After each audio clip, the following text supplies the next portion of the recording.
Falls, Kentucky, early fall 1799. "I'm glad we're finally getting this house finished for ye," Bear MacKee told his adopted brother Sam. "I haven't have splinters on me arse." "I'm glad too. I won't have to listen to your imaginative complaints anymore," Sam said. "Now if you'd just be kind enough to pick up that mantle and get it placed where Catherine wants it." "Aye, I'll be sure to put it exactly where your lovely life wants it placed. If not, she'll no doubt make me do it again." Bear heard Sam laughing as he trudged toward the new home they were putting the finishing touches on. The 6-foot plank was a good 4 inches thick, and for most men, carrying the heavy mantle would be a job for 2. But his shoulders and arms did not seem to mind the weight. He'd always been a strong man, but all the lifting and hauling he'd done helping Sam build the house and barn had made him even more so. Bear made his way to the home's spacious parlor and carefully laid the beautiful piece of wood atop its supports.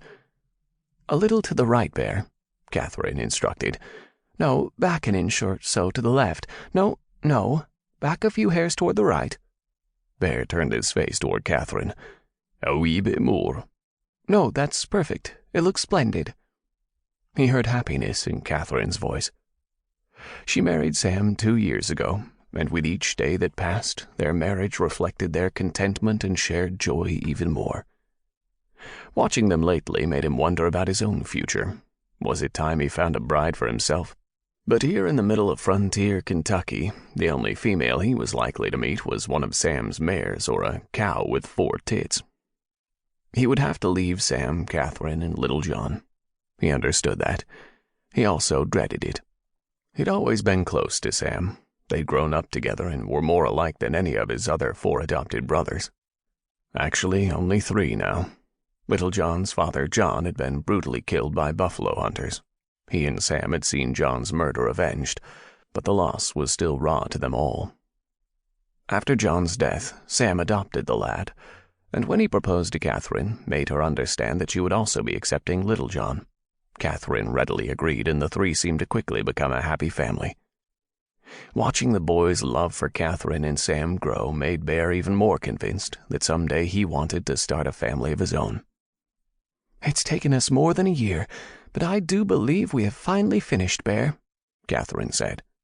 "Aye, it's a fine home, one you will enjoy for many years to come." Catherine sat down in her rocker and let out a deep sigh.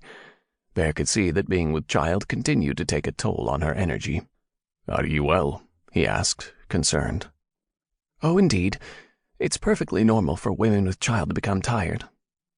Sam hurried in with his arms full of firewood. "I thought we would christen our new fireplace mantle with a roaring fire. What say you, my beautiful bride?" "What a marvelous idea," Catherine answered. "These fall mornings are getting cooler, and my toes are cold." "Your toes are always cold," Sam said. He exchanged a smile with her and bent to his task of building the hearth fire. When Sam finished, he stood to admire the mantle. "That's fine workmanship, Bear. It looks just right. It was a pleasure to make it for the 2 of ye." "You and Sam, and Mr. McGuffin, until he left to go live with William and Kelly, all worked so hard building this house," Catherine said. "And of course the house right and the craftsmen, too." "Aye, McGuffin seemed beyond eager to get back. When he found out he was to be a grandfather, he danced and skipped around here with his saw and hammer in his hands for weeks," Bear said. "But all your efforts were well worth it. I love my new home. It's as grand as my English estate." Bear and Sam looked at each other. Both knew that was an exaggeration. Catherine was a wealthy woman, raised in Boston, from a noble English family. Her grandfather left his English estate and a mansion called Brimpton to her. Sam had never seen it, and neither had he, but from her descriptions he could well imagine its grandeur. Sam deserved to be proud of what they'd built here.